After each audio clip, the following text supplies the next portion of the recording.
ये जिस भी साल में आप जो है वो ग्रॉस डोमेस्टिक प्रोडक्ट से 3% से ज्यादा जो है वो आपका डेफिसिट रहता है, तो आपको एफआरबीएम एक्ट में अमेंडमेंट करके रिलैक्सेशन जो है वो स्टेट लेजिस्लेचर से लेनी आवश्यक है।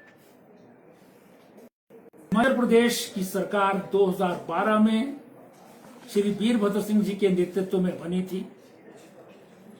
2012-13, 2013-14 और 2014-15 में उस समय की सरकार ने जो एफआरबीएम एक्ट के मुताबिक लिमिट है 3% की, उससे ज्यादा जो है वो फिक्स्ड डेफिसिट रहा।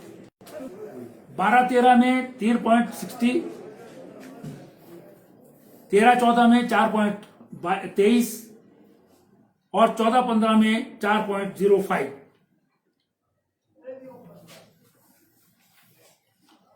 आप जो है बोरोइंग नहीं कर सकते अगर आप एफआरबीएम एक्ट की अवहेलना करते हैं, आप अपने डेफिसिट जो है वो लिमिट ज्यादा बढ़ाते हैं।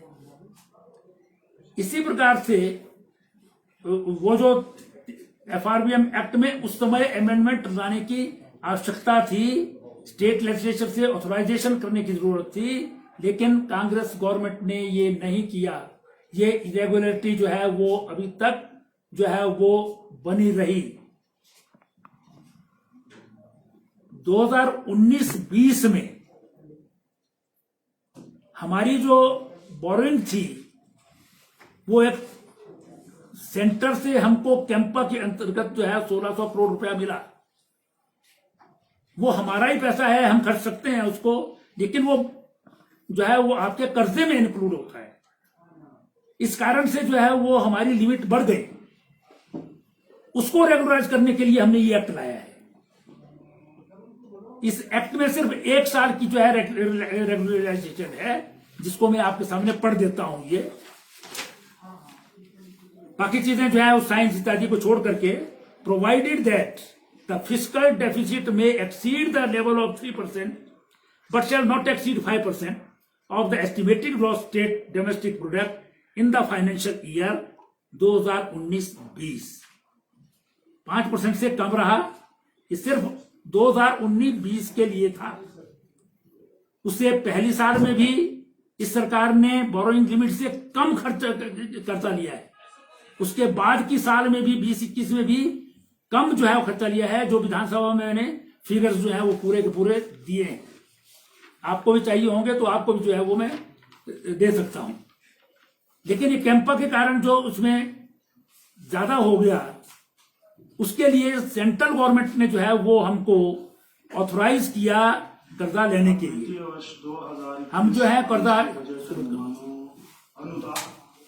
इसको जो है वो हम कर्जा लेने के लिए जो ऑथराइजेशन किया, हमने वो कर्जा सेंट्रल गवर्नमेंट की परमिशन से ही लिया है।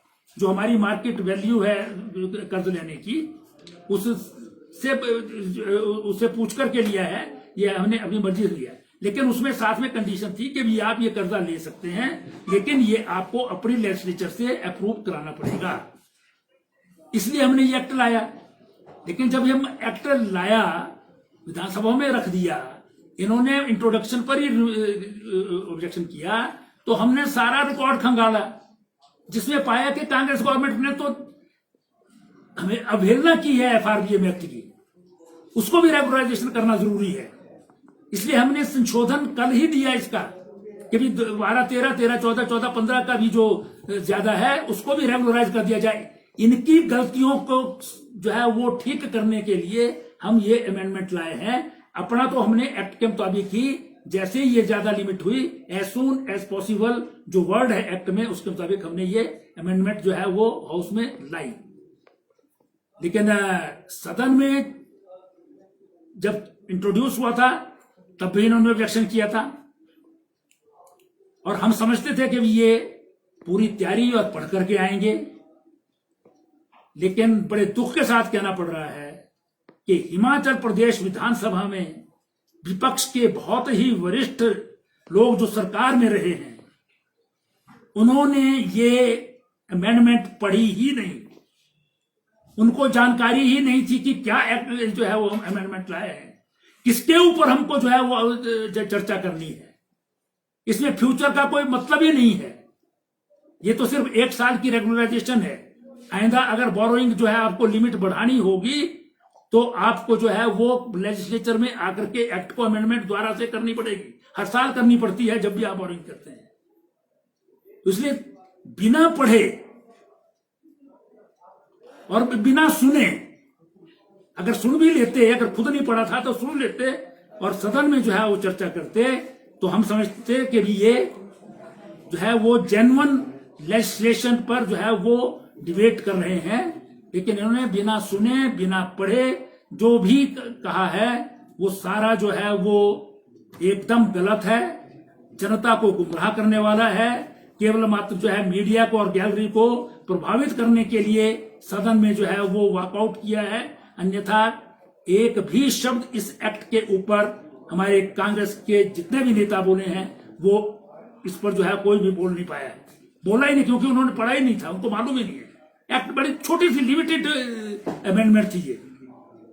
बाकी चीजें जो है वो अलग से बजट में इनको मौका मिला है, अनुमान मांगे उस पर ये बोल रहे हैं, उसके ऊपर जो है वो जो चाहे वो अलग से बोल सकते हैं। लेकिन इस एक्ट के ऊपर जो आज की चर्चा का विषय था उसमें जो है वो बिल्कुल जो है वो गलत जो है वो चर्चा करके सिर्फ बाहर जो है वो गुमराह करने के लिए जो है इन्होंने अपने बयान दिए हैं। ये मेरा आरोप है। सर, ये आरोप ये भी लगा रहे कि रिसोर्सेज बढ़ाने चाहिए, केंद्र से अपना हक लेना चाहिए, पंजाब से 5,000 करोड़ रुपया लेना है वो लेना चाहिए, इस पर क्या करें? अभी की जो चर्चा है वो इस एक्ट की थी।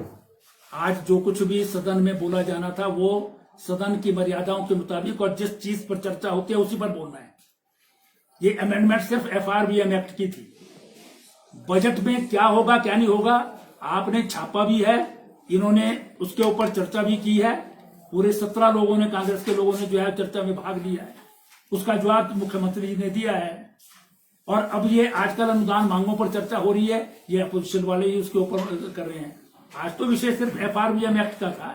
FRBM एक्ट पर जो है वो मतलब जो लेजिस्लेशन का काम होता है उस पर जो है वो इन्होंने एक भी शब्द नहीं बोला है। अनर्गल जो है वो सिर्फ गैलरी को प्ले करने के लिए जो है वो बातचीत बोलते हैं।